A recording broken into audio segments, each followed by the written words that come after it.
Hey, everybody. Welcome back to the Sane-ish podcast.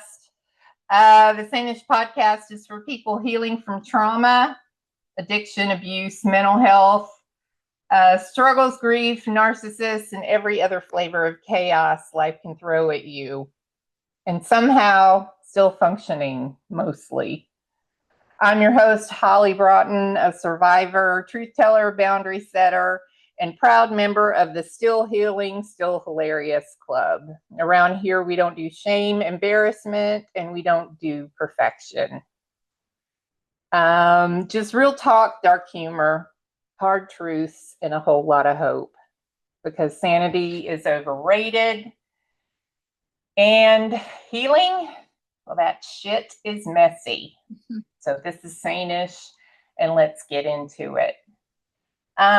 So welcome back, and oh my gosh, we are on our 10th episode, and it's really been, so far, it's really been a great ride for me. I'm very, very grateful, and very grateful for today's guest because she's very special.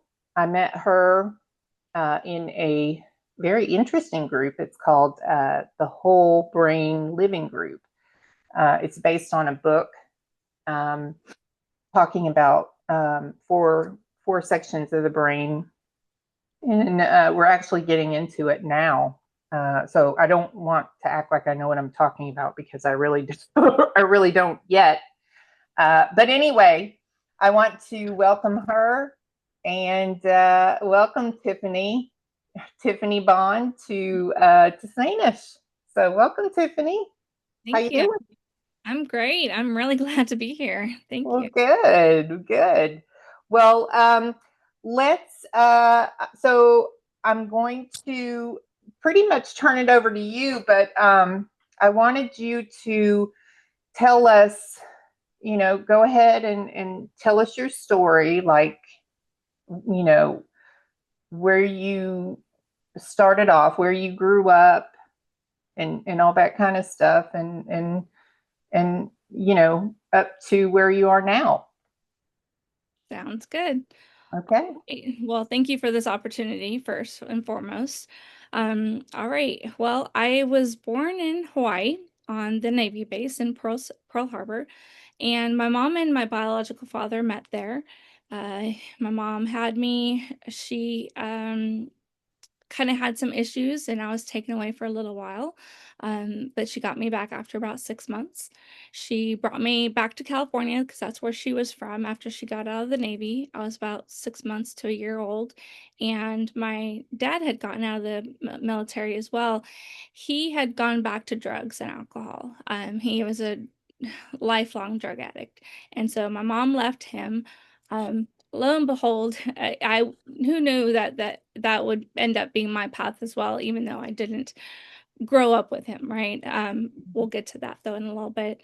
My mom met my stepdad in California, and I grew up in California in the Bay Area for the first 12 years of my life. When I was about 7 years old is when I started the having the experiences of losing my power and through sexual assault, sexual abuse from my grandparents. From that point forward, I lost the ability to say no and put boundaries. So I became this I really got into like this victim role on a very early age. Because at 12, I was also raped a couple of times by several different boys in the neighborhood. However, the home life was really good. It was a very stark contrast. I was going through this abuse on the one hand. On the other hand, my home life was very quote unquote normal. As far as, my mother and my father, well, stepfather, that kind of thing. When I was 10, they had my brother, half brother. When I was 13, they had my half sister. So there was a big age gap there. We moved here to Austin, Texas. Oh, go ahead. Tiffany, were these just kids in the neighborhood, or were They, these? Yes, they were 16 and 17-year-old drug dealers actually in the neighborhood. Oh, okay. Okay. I just wanted to kind of get Yeah, the, yeah. So okay. they were the same two boys that had raped me on 4 different occasions that summer. Oh, wow. Yeah, I'm yeah. sorry. Thank you, thank you. And at that point, it was crazy because I didn't even know what the word rape was. Yeah, sure. Sure. And so, like, I had never heard it. I didn't know how to describe what had happened to me. And it wasn't until I was in high school talking to the high school counselor, and he goes, "Darling, you were raped," Oh, and wow. that's when it eventually that had come out. Before that, so we moved here in the 8th grade. Very awkward year, but I'm sure with everybody in the 8th grade, right? Ninth grade comes around and I start having some mental health issues. I start in a deep depression, self-harming, cutting with a razor blade on my forearm. I also was having like suicidal ideation. I attempted to overdose on a bottle of Advil. So I was in and out of Shoal Creek, the mental hospital, the local mental hospital here in Austin, 3 times. That it was during the fall of that year, and they finally were able to diagnose me with bipolar 1, and then I started my manic episodes.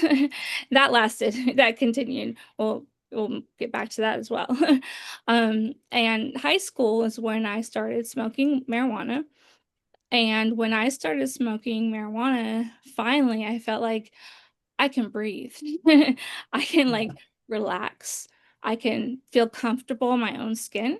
My entire life, I did not feel comfortable in my own skin. I had that nervous disposition, like Mhm. just didn't.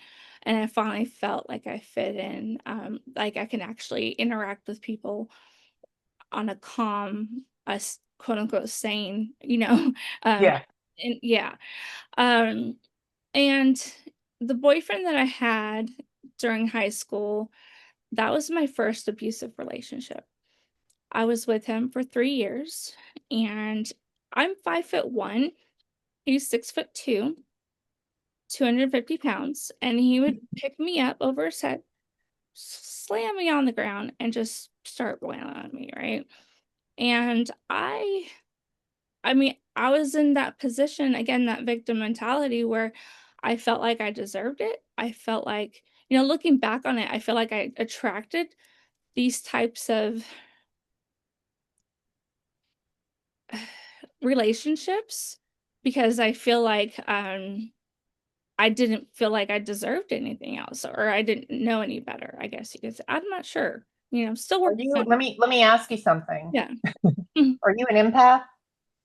Yes. Yes. Okay, there you go. There you go. Mhm. We just did an episode. One of my friends that I had on an earlier episode is she's an HSP and which is a highly sensitive person Yeah. Hmm. and an empath, and so am I. I'm a highly sensitive person and an empath, and we tend to attract those kind of people. So yes, Yeah. Well, it's funny there because you go. I feel like I was for so long. And these past few years, I'm not sure if it's my mental health or it's been like this defense mechanism or if it's just I've just been healing or I'm not sure what's happened, but I feel like I've stepped out of that empath role Yeah, into a whole different side of the spectrum, because like now I'm my feelings spectrum has shortened, I guess you could say. Um, does that make sense? yes, because for me, I have especially I've had to work on healthy boundaries, so I Mhm. don't tolerate a lot of stuff anymore. Yeah. Yeah. Doesn't That's mean I'm not an empath because I am, but I know now where to stop to that's to protect myself. that's probably what's happening then. Yeah, I I love that bet you have that's the what. language that I don't have at the moment, but it's like that's exactly what's happening because it's like Sure. I don't have that. yeah, I'm not feeling those feelings anymore because Sure. there's this wall. Exactly. Yeah. So, yeah, so that was my first abusive relationship. And coming out of high school, I started trying to find my what I believed spiritually, right? So I'm like searching and searching, and um I get out of high school, get away from those friends, and I start thinking, oh, maybe it's because I don't set healthy boundaries. That's my problem, right? Because Mhm. I start thriving, I start doing well. I'm not using drugs, I'm not drinking, I'm not doing any of these things. I end up at a church, I end up working for a Christian ministry, like all these things until I get fired for sinning. And I'm like, okay. um, and and that really that was probably one of the best things that happened to me because it enlightened me and it perpetuated it kind of it was a springboard for my spiritual growth in a different direction, if that makes sense. Mhm.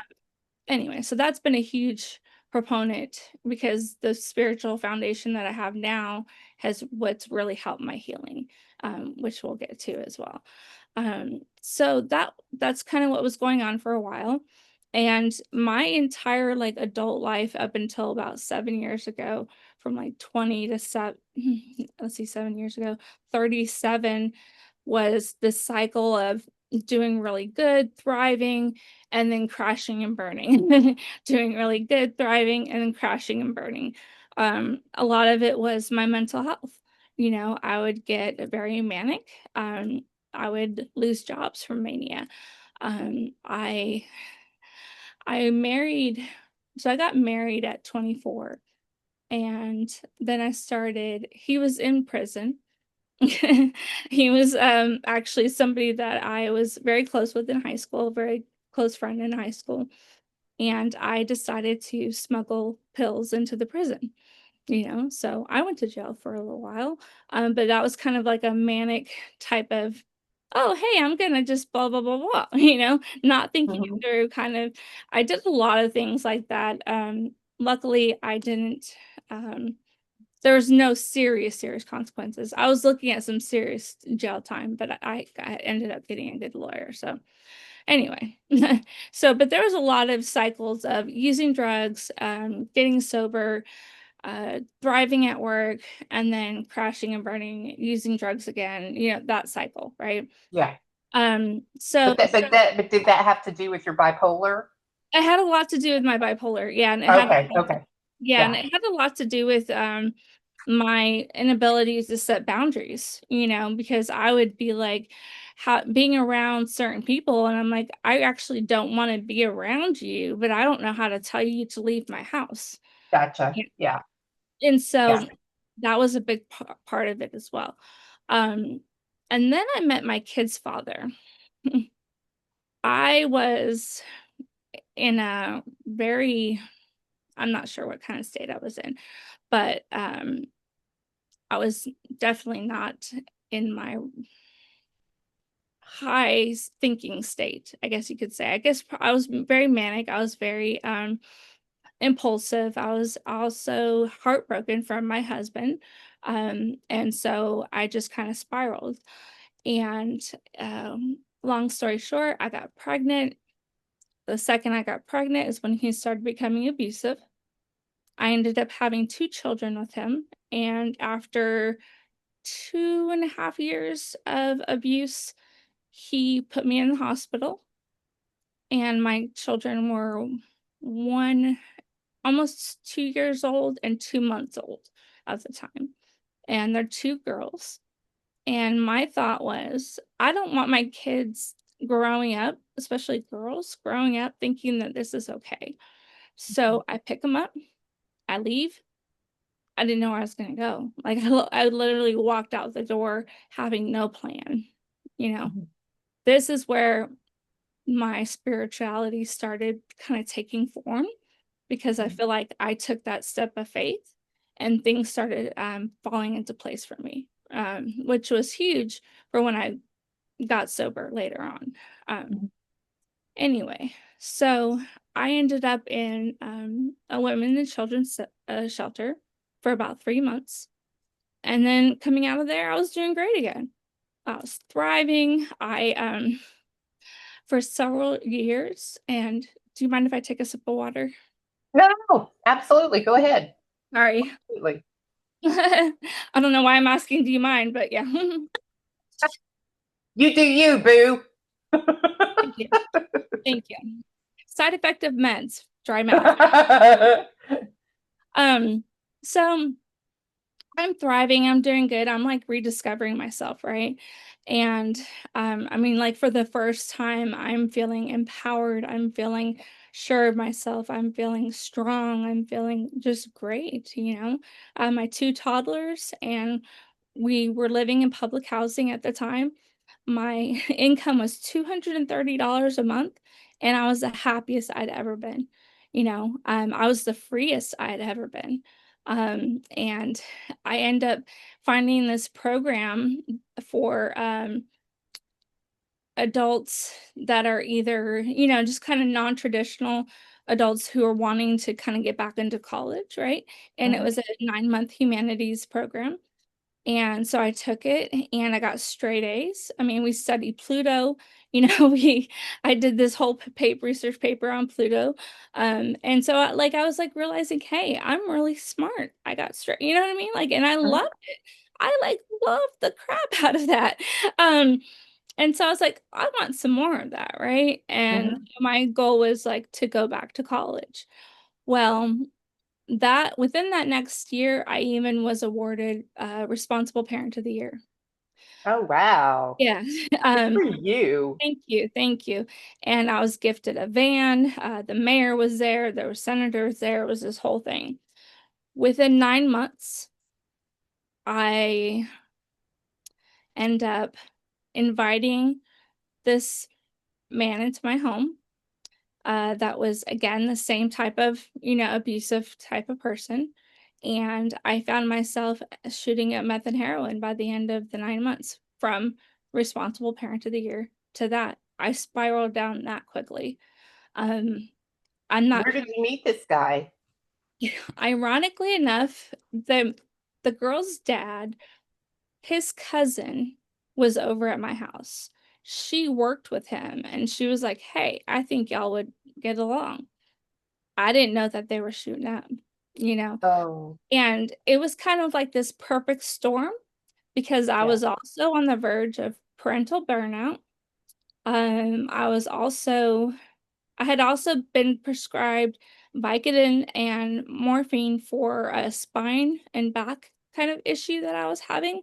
Was not abusing the pills. Like I'd never abused my prescription drugs. But they stopped my prescriptions because my friend was stealing them and they, you know, I would run out and I'm like, I don't know why I'm running out early. Anyway, so they stopped them. So like all these components kind of happened at the same time. And then Mhm. boom, there's these drugs in front of me and they're like, "Hey, this will help." And I start taking meth to keep up so I can Mhm. do the dishes, so I can, you know what I mean? Like I wasn't trying to party. I wasn't trying to get high. I did some heroin to ease my pain so I could be a mom. I mean, single mom, you know, with at that time my van had broken down. I had no way to fix it. The van that was gifted to me, on the buses, you know, going to food banks, like all this stuff. Like you've got to be able to keep going. And I had no help. Mhm. So I was desperate. And like I said, I wasn't looking to party. I was just looking to keep getting by. Um, Mhm. and obviously got addicted. Who doesn't get addicted to meth and heroin? Um, you know, so within 6 months of that, my kids were taken away by CPS, rightfully so. And that was probably one of the best things that ever happened. Uh, then within the next 6 to 9 months, I got sober. I got them back, and in the courthouse, they gave me a standing ovation. You know, because apparently and sadly that doesn't happen very often. A lot of times the parents don't get them back, um, and it's unfortunate. There are resources out there for like moms to go to rehab with their kids, but yeah, a lot of times that's not offered, right? That wasn't Mhm. offered to me, but luckily I I feel like I had this higher power that I cultivated a relationship. Now I'm in a 12-step recovery program. That's how I ended up getting sober finally. Um, and so that's a big component of it. And I feel like along that lines, um, of the whole CPS kind of path, that higher power was looking out for me because I was so out of it. I mean, there was a time where I was roaming around South Austin because I was hallucinating.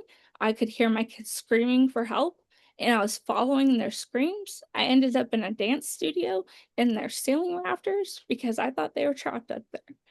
And, I was that delusional, but yet somehow, some way, I was able to get the stuff done I needed to get done by CPS and get to rehab. That in itself is a miracle, miracle, miracle, you know?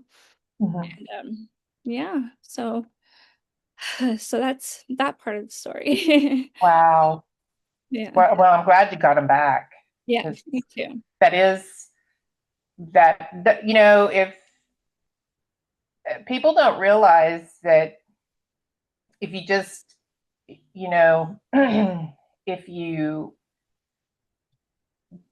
do the deal, no matter what program you work, Mhm, it doesn't necessarily have to be a 12-step program. There's many pathways to recovery. But if you don't take a drink and a drug, you work whatever program that you choose to work, and you just keep putting one foot in front of the other. There truly are miracles of the program, and I have seen families restored, but you have to put the work in it. mhm. You Yeah. can't just sit back and relax and expect things to fall into place. You have to do the work yourself, and you can't expect other people to do it for you. You have to do it. Mhm. Yeah, yeah. So And I did a lot of work, yeah, it was a I'm lot of sure you did. it was a lot of work. But I feel like I also had this faith that if I kept going, like it would work out, or something would work out in some form or fashion. You know what I mean? Like I didn't have this vision of, okay, this is how it's gonna be in the end. Like exactly how it was gonna be, right? I didn't have like this end goal, but I had this faith that it was gonna be better than it is today.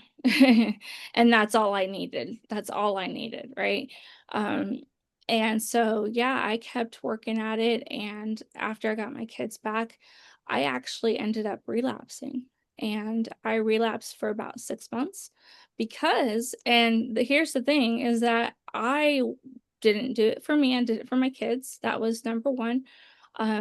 Because when I first got sober, I didn't do it for myself. I did it for them, and I also didn't realize that the problem was inherently in me. I kept thinking it's the boundaries, right? It's this, it's that, it's the other. And it wasn't until I relapsed when there was nobody around, there was nobody pushing a drug on me, there's nobody influencing me. For the first time, I went and sought it out because before people were bringing it to me left and right. And so I didn't Mhm. have that clarity that to put two and two together. And so there was no way I could stay sober without that clarity of knowing that, hey, it's me, right? I mean, yes, Mhm. there are all these components that factor into it. Of course there are. Mhm. But not I need to do it for myself or it doesn't work. That's one thing I learned. And I learned that I need to work on myself and it's not everybody else's fault. I just need to Mhm. look at my side of the street. Right. And so that's what I learned in that relapse. Anyway, so I got sober and that was about, let's see here, 6 years and about 8 months ago. And shortly after I decide I'm going to back to school. And the interesting part was when I got sober, I didn't have the drugs to like help my PTSD, right? I didn't have the drugs. Now I had gone back to, let me back up a little bit. Since I was pregnant with my kids up until this point, I was a patient at the local mental health authority and was on bipolar meds for most of the time. During the time of shooting up and all that, I was not on my meds. So I was partially self-medicating. Mhm. Getting sober, I had severe PTSD, right? And it just all came flooding out. Um, and I had never been a mom that would scream at her kids. I had never been a mom that would lose her temper, lose her patience, nothing like that. All that happened. My kids would make a noise. I would see some kind of movement out of the peripheral of my vision, like, and it would trigger me like that, and I would scream and I would just lose my, you know, Yeah. my PTSD was so bad that when I was walking around to the bus stop or whatever, I had to have my hair up so that way there's nothing blocking my side view. Yeah. I couldn't have people behind me. I had a hard time, like, I mean, just going to the store and all this and that. So my decision to go back to school was like insane, Yeah. in the midst of all that. But I just felt like I can do it. And with not only like I was doing it, but I felt like I had that that power, that help, that support of not only my higher power, well, who I call the creator, but the support of my village, my tribe that I had built up, Mhm. cultivated at that time. So I went back to school, and long story short, this past December, I graduated with my bachelor's. Uh, Yay. top 10% of my class. Very good. Thank you. Very good. Congratulations. In leadership and development. And it's funny because I'm not actually using that right now. I'm now working as a peer support specialist at our local mental health authority in Travis County, and I work with the forensic act team. And I am giving back. It's the same. I'm still a client there as well, so it's the same. Yeah, it's a full circle, right? Yep. And That's okay. it is okay. And the thing and the best part of all of this is my kids and I have the most amazing relationship. They're going through their stuff, they're having their own mental health challenges. It hasn't been easy, obviously it's not all roses, we're like it's not all rainbows or, however you want to say it. But the difference is before I feel like how I like to look at it is before when the challenges would come are like waves and you crash against it. But Mhm. now I feel like we're more riding with the waves instead of crashing against them. Yeah. Yeah. And I so think peer support help because I'm a peer support specialist too. Are you an MHPS or I'm an an RS? MHPS and I'm going for my RHPS and then I'm also going to go for my reentry.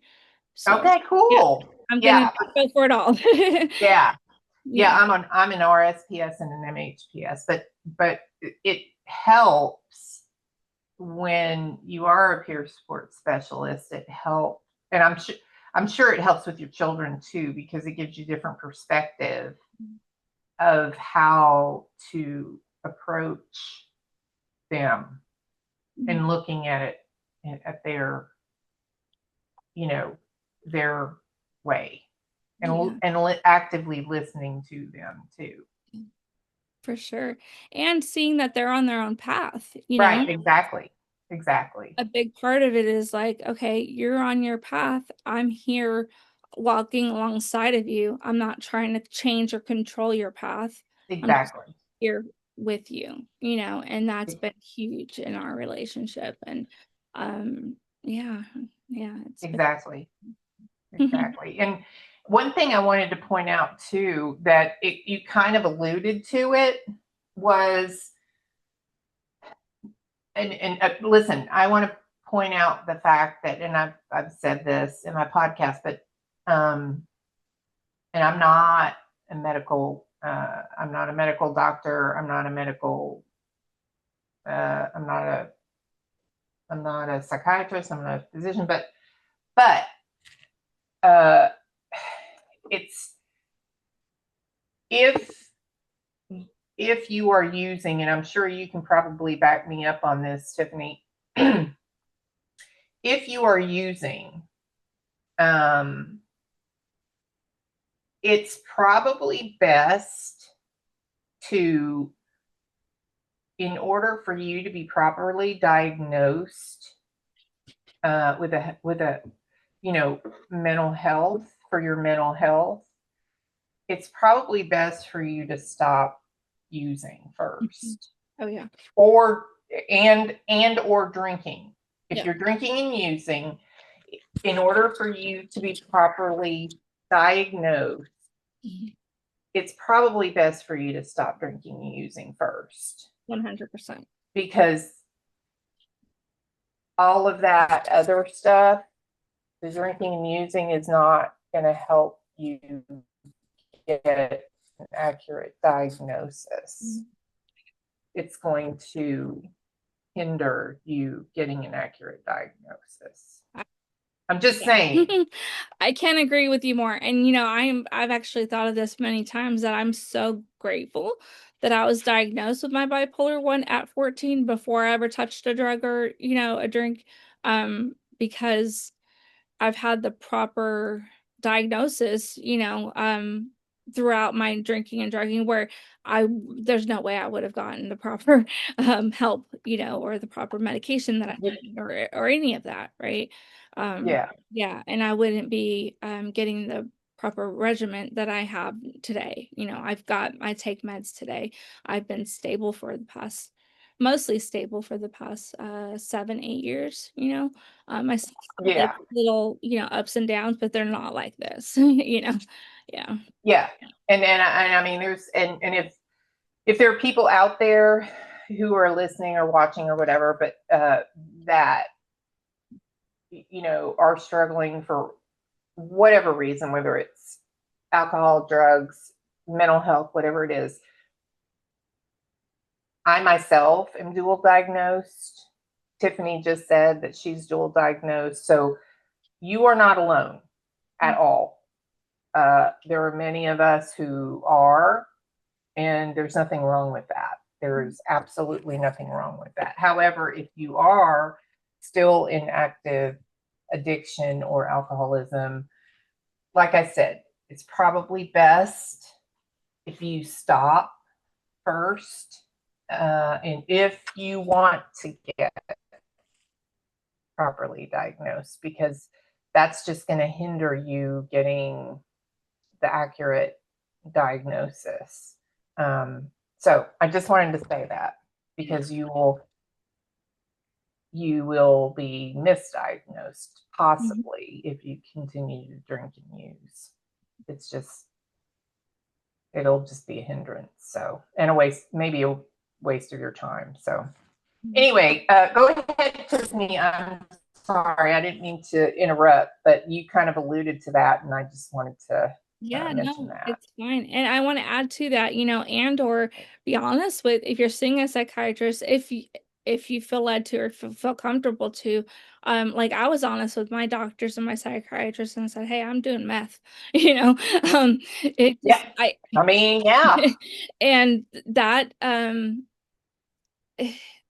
I think that really opened the door for just a whole different relationship with us, and it helped them see, like, being able to properly educate me and properly give me medication and know what, hey, okay, this is either going to interact really bad with the drugs you're doing or it's not, so they can also look out for that as well.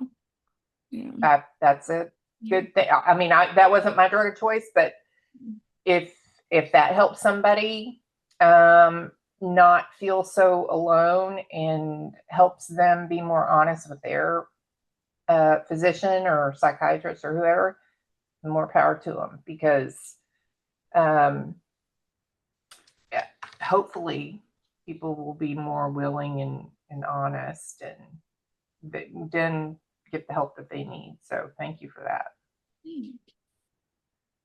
Well, But you know, So we were at the point where you just got your bachelor's degree and now you are a peer support specialist and it's come full circle. And so where do we go from here? Well, yeah, I just got my MHPS, so my mental health peer support specialist, and so I'm going to go for my recovery peer support specialist and then the reentry. And I would like to, so I'm on an ACT team, and for those who don't know what an ACT team is, we go out into the community to visit the clients, or as peer support specialists, we call peers. Um, and so I go into like group homes or wherever they're living, out to the community. These are very high level of care clients.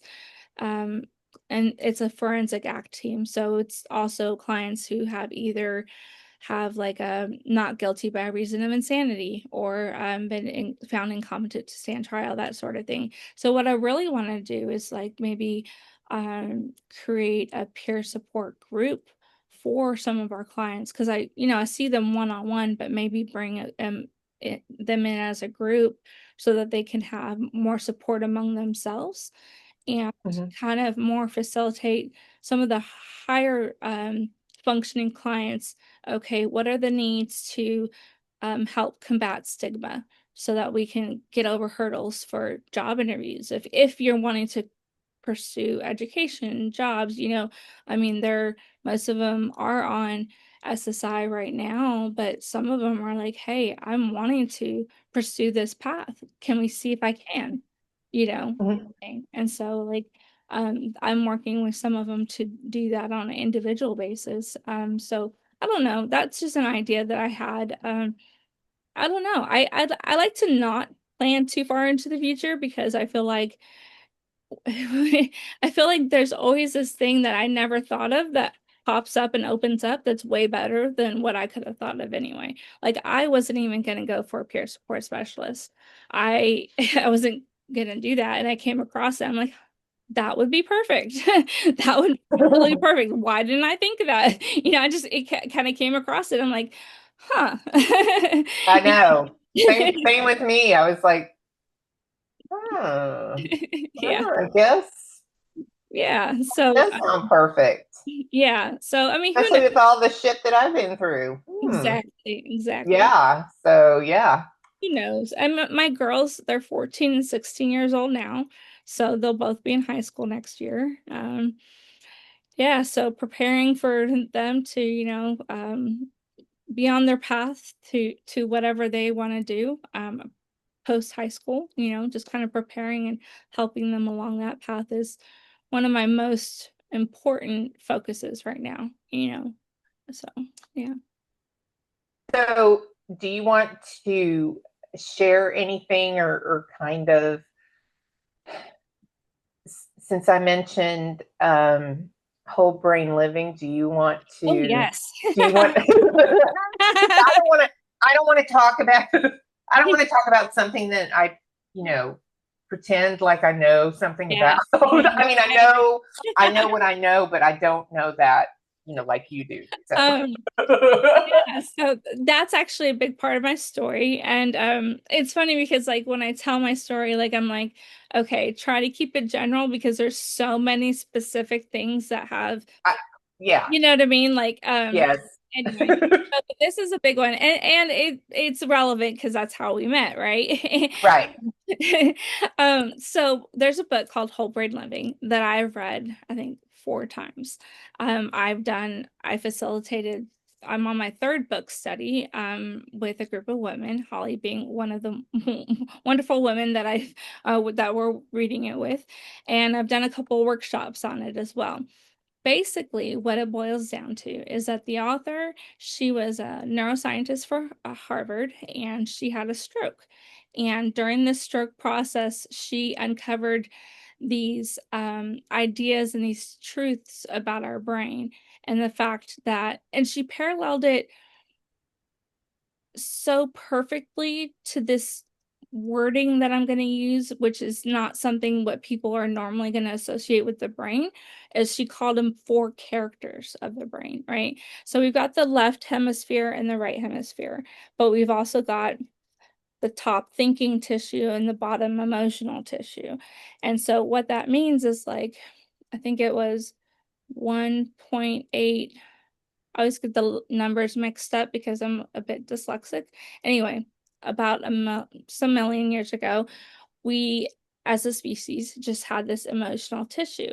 Well, when we evolved, we developed this thinking tissue, this higher level thinking tissue. So it's divided up into one, two, three, four, and each quadrant has these specific character types, personality types, ways of perspective, thinking, just characteristics, if you will, very specific to each quadrant. And anyway, so the book is about getting to know yourself, getting to know how each of these quadrants, each of these characters work with and without each other, because a lot of times each one wants to run the show. And a lot of times what I see and what we do as humans is that we let one part of our brain just kind of run our life on automatic without kind of the other parts coming online and it working all together. And so what this book does is it allows us to learn about our brains, develop awareness, but also learn how to integrate the different parts of our brains to the point where it can all work together. And that's why it's called whole brain living. And what if you actually implement these things in your life, like I have, um, you get to a point where you can kind of choose which character you want to be in any given moment. And so, what that means is, for example, character one is very what we would call type A personality, right? It's that got that logical, the reasoning, very organizational, detail oriented. It's the thinking ego part of our brain. Character two is where all of our trauma lies. It's where all of that emotional turmoil, it's where all of the past memories, it is where, let's see here, all of the fear lies. Character three is very present moment based. It's very adventurous. It's very fun, but it can get you into a lot of trouble as well because it's not thinking about the past or the future, right? It's very present moment. And I'm not going to get into all the other connections with all at all, but character four is present moment as well, but it's like the collective, the spiritual part of us, the just kind of the calm, the bigger perspective, the we consciousness part of us, right? And so it's about how we can integrate all those parts of us and where do I choose in this, for example, when I'm driving down the road and someone cuts me off, am I going to react or am I going to be able to choose what character in my brain that I want to respond with, if that makes sense? Yeah. And so reading the book, but implementing the book, reading it over and over again, implementing it over and over again is what kind of rewires our brain, because our brain is plastic. We can rewire it, we can build new neurocircuitries.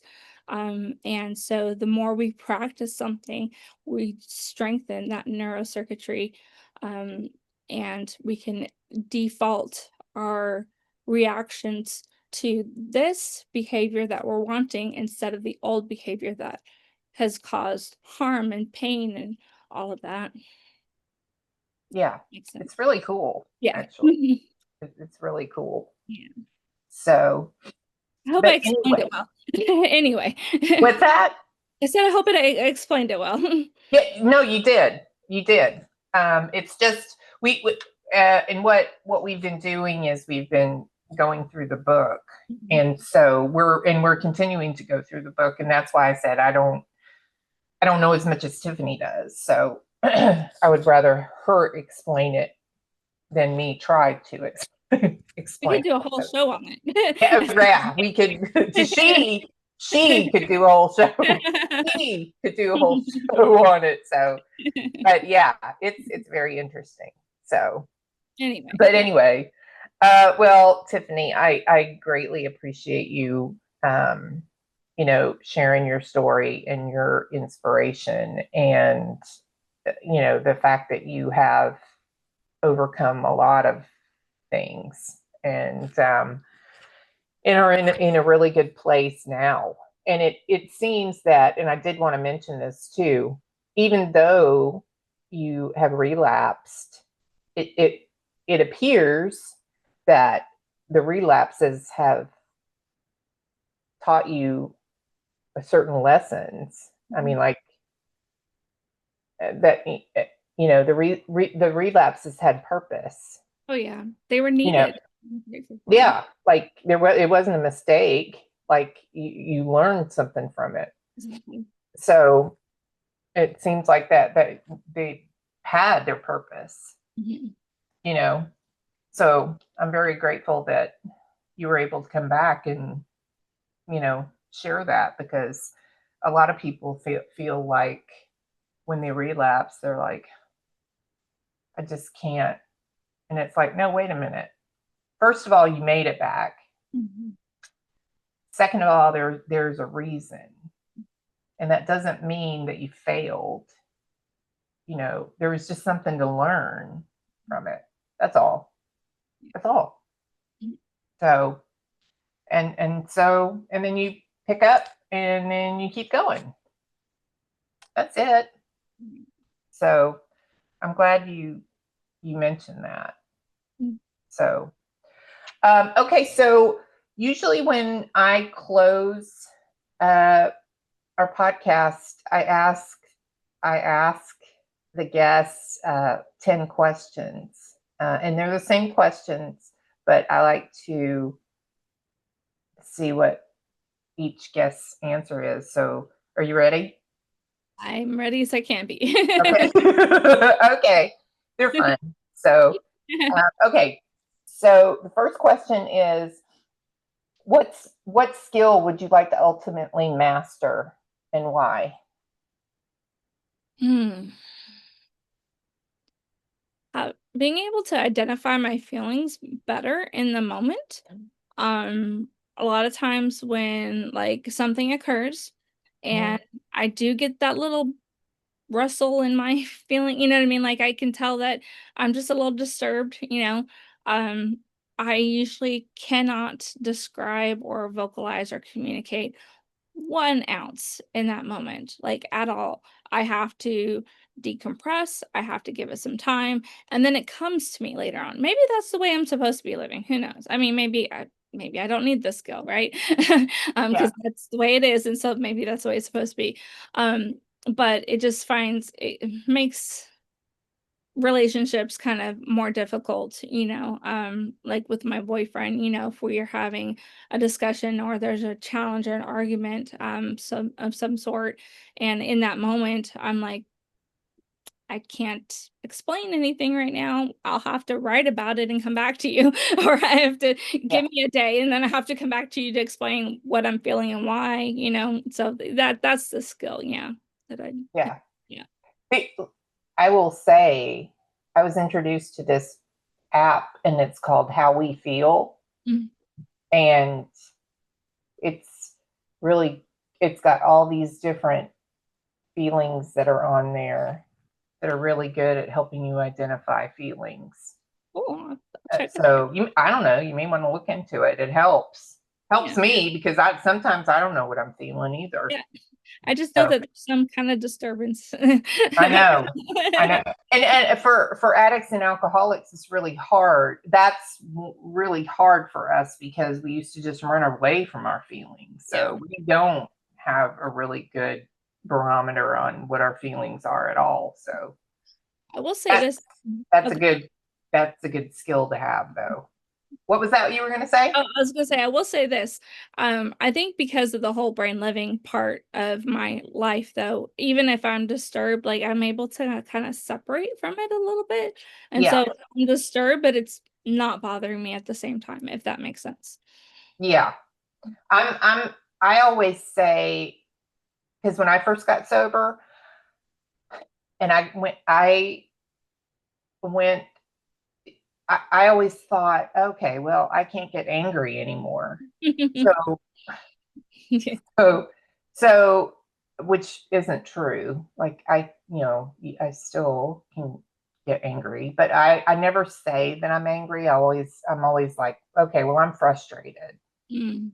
But if I'm being completely honest, I'm not really frustrated. I'm freaking angry. Pissed off, dude. I'm pissed. I'm pissed, dude. But anyway, but I always say I'm frustrated. So just to avoid saying I'm angry. Yeah. But anyway, but anyway. Okay, second question. What has been the highlight of your life thus far and why? My relationship with my girls after I got them back, because they have every right and reason to not want to have a relationship with me. They went through some hell and some trauma because of my using. Not just because of my using, but because of the whole CPS thing too. Mm. There's a lot in there that, I mean, of course, just a lot in there, and to have the relationship that we do now, that's definitely the highlight. Um, yeah. Oh, that's sweet. That is very sweet. Mhm. I'm glad you do have a relationship with him. Yeah. What risk have you not taken that you would like to still take, and why haven't you? I want to just pick up and move somewhere to like another state, another country, maybe another country. Yeah, I want to do that at some point, and I haven't. Well, money, Yeah, honestly, yeah, it takes some finances to do that. right. And My as a peer specialist, I know. Working at a nonprofit, right. Yeah, um, it's kind of hard. yeah, but also my kids need their stability right now, and Of so course. that'll be a future thing. But yeah, I think that'll be a risk. But I mean, I can't think of anything else, and that's a fun one though. You know what I mean? That's a more external fun one, not like one of the serious ones that we could talk about. But I thought that was a fun one. Yeah. Sure. Do you have any nicknames or pet names? And what are they? For myself. Yeah. Oh, Or any nicknames. well, growing up, my parents would call me Boo Boo Bear, so that was like my nickname growing up. I know, Boo Boo Bear. But I don't know. I don't know of any other. Yeah, that's the only thing I can think of. Okay, okay, Booby Bear. The next question. The next question. What person, living, dead, or a character, do you most relate to, and why? Wow. Hmm.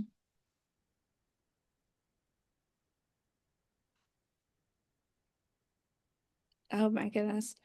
Um, This is a hard one simply because I'm I'm pretty sure I've shared this with you before, but or in our groups or whatever. I'm currently having cognitive issues, so my memory is shot.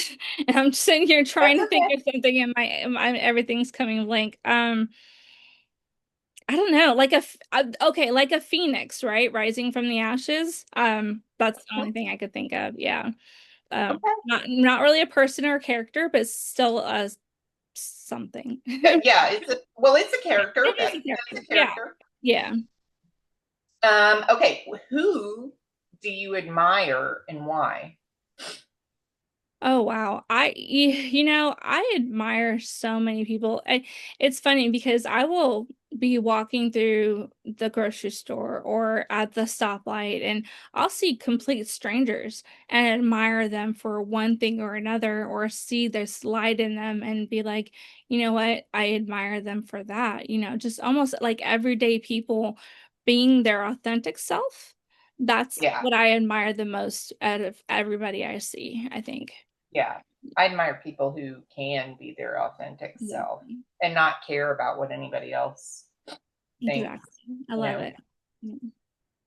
Um, what has been your biggest mistake or this is a trick question, by the way. What Of has course. been your biggest mistake or regret and why? And I say that is a trick question because mistakes are actually learning opportunities. I So agree. really Yeah. not, they're really not I mistakes. agree. They end up being learning. But Yeah. Yeah, it's funny because I just had this conversation, I think, with my mom. I was like, the one thing I would redo, right, is I'll say it in a second, but it's funny because I said it and then I said, but the thing is I wouldn't change my life for anything. Like, I'm glad I went through hell and back. Like, I'm so glad. But the one thing that I think, kind of is in the back of my head, I almost joined the Marine Corps when I yeah. was 20 years old. And I took the ASVAB. I was about ready to go down to San Antonio to do all the finalization stuff. And my recruiter was like, but the thing is you have to lie about you being in the mental hospital as a teenager. And I was all set to do it, right? My mom had gone into the Navy and she lied about her stuff, right? But her and my uncle and like everybody was telling me, don't do it, don't do it, or you're gonna get in so much trouble. And they kind of scared me out of it. And I wish there's a big part of me that wishes I would have just done it simply because I wanted the experience of doing some hard stuff. You know what I mean? Like, I wanted to push myself to the brink of what I could do. Um, but also I wanted the structure. I wanted the discipline. I don't know. But I'm really glad that my life turned out the way it did at the same time. Like you said, there's no Yeah. mistakes. Yeah. There's no mistakes. Yeah. That Anyway, was this was the plan. So exactly. Yeah. yeah, Exactly. I get it. Okay. What is your favorite curse word? It's funny. It's my favorite, but I don't curse anymore. Um, but fuckity fuck fuck fuck. Yeah, I always tell everybody I can morph the word fuck into however I want. Like I never say it. It's funny because I don't ever cuss. I don't ever cuss. that Um, that's but good. yeah, It's but it, actually but I say it all the time. yeah, So but I mean, I don't know. There are very few instances when I will say it, but I still love it. I mean, I love it when it's said out of fun and humor, and you know what I mean, and just kind of, I love it then too. Yeah. I've said it all the time. I mean, I've always said it, and my mom gets on me. And the one time I've actually felt bad about it is when my daughter was, I don't know, she was probably about 6 or 7. And we were in the kitchen, and I always said it around her, and she would never picked it up or anything. But one time we were in the kitchen, and I was like, I don't know what happened, but it was that anyway. I said it, and she was like, "Mom, do you really have to say that?" And I was Mm, like, "Ooh." oof. Like, What do you say to who's that? Like, I was yeah. like, who's the parent here? That's how I quit smoking cigarettes is my kids. Like, they were like, Mom, can you Really? please stop? Yeah. And I quit smoking cigarettes before drugs. But anyway, it was my kids. Yeah. Guilted me into it. Damn it.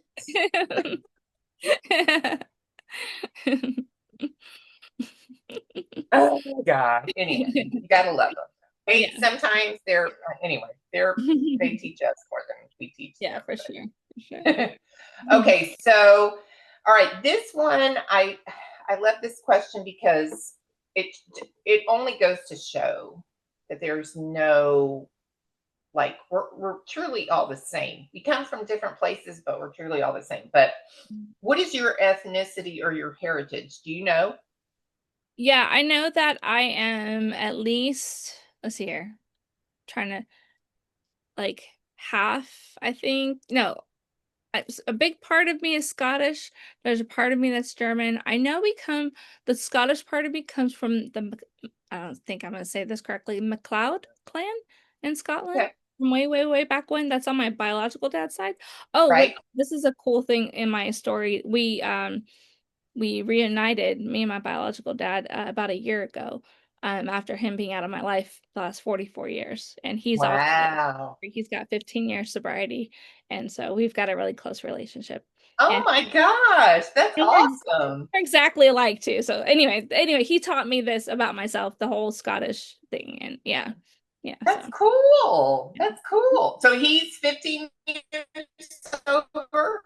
yeah. Yeah. He's 15 years sober. Okay, that's cool. Mhm. That's awesome. Yeah. Okay, well that's cool. Anyway, I like asking people that not because of whatever, Yeah. but Yeah. I do like asking people that because to show people that we come from all different types of backgrounds, but yet we're all the same. Like there's no, as far as mental health and addiction and Mhm. alcoholism, we're all the same.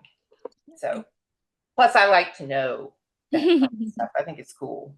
It's interesting, It fascinating. is interesting. Okay, last question. What would you hope your higher power, God, universe, the creator, would say to you when you pass or transition or you die? What would you hope it says? Um,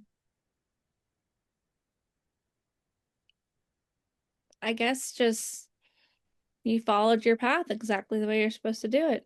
I mean, I feel like that's what my creator is already saying. I mean, that's what I believe that my creator believes about me is that I'm exactly where I'm supposed to be on my path. And I think I would hope that they say, thank you. Or like you followed your path. I mean, not like thank you, but like because I don't think that we can get off our path, right? I feel like even if we veer this way, it's still our path somehow. In my personal, whatever. But yeah. Yeah. Yeah. Oh, cool. Well, it's been such a pleasure to Mhm. talk to you and spend this time with you. And I'm so grateful that, I've met you, and I'm so grateful that you're on your journey to recovery and now are helping others. And of course that you have gotten your children back, and now you know, they're getting older, and you're now a peer support specialist, and are in that place where um, and listen, being a peer support specialist opened you up to all of these new um, things, um, as well as being open in a different part for your children too. It's a whole different area. Mhm. Yeah. So anyway, and Tiffany too, thank you for opening me up to whole brain living too, because that's a whole different world, a new world for me too to experience. And I will also put information on whole brain living um, in her episode description if you want to uh, look at stuff for that too, if you're interested. So I will put that in her episode description. So anyway, so thank you very much for joining us and sharing your story. And I will put her info in there, and we hope join us next time. So Mhm. thanks, Tiffany. Thank you. All right. It's been Take great. care, everybody, and we'll see you next time. Mhm.